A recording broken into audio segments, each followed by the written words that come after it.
पहले और दूसरे बच्चे के जन्म में ज़रूर रखे इतना अंतर।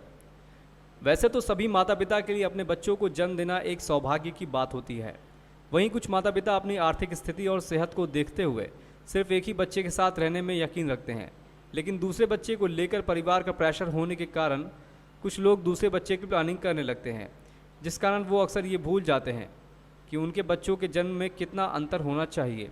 हालांकि बच्चों को जन्म देना या उनके लिए प्लान करना सभी माता पिता का निजी मामला होता है, लेकिन माँ और बच्चे की सेहत को देखते हुए चीज़ों को ध्यान में रखना बेहद ज़रूरी है।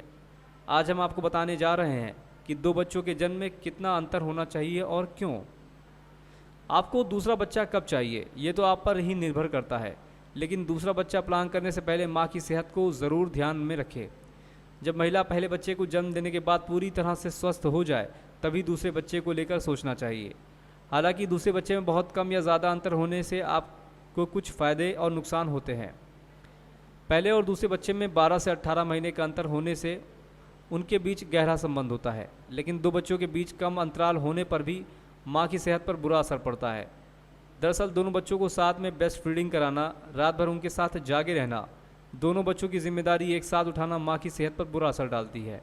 एक स्टडी के मुताबिक पहले और दूसरे बच्चों में कम से कम 18 महीने का अंतराल होना ज़रूरी है, क्योंकि कम अंतर होने के कारण दूसरे बच्चे की प्री मेच्योर डिलीवरी होने के साथ ही बच्चे का वज़न भी कम होने का खतरा रहता है। हेल्थ एक्सपर्ट्स के मुताबिक पहले और दूसरे बच्चे के जन्म में लगभग 2 साल का अंतर होना चाहिए।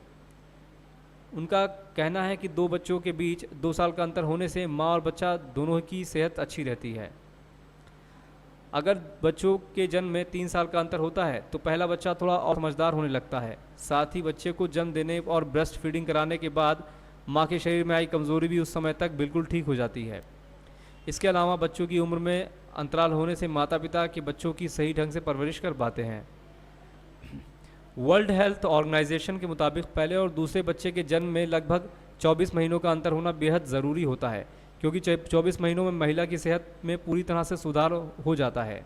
अगर आप 24 महीने से पहले ही दूसरे बच्चे को जन्म देना चाहते हैं तो कम से कम दो बच्चों के जन्म में 18 महीने का अंतर ज़रूर रखें। लेकिन हेल्थ एक्सपर्ट्स का ये भी कहना है कि दूसरे बच्चों के जन्म में 3 या उससे ज़्यादा का अंतर होने से प्रेगनेंसी और दूसरे बच्चे के जन्म में थोड़ी समस्याएं आ सकती है।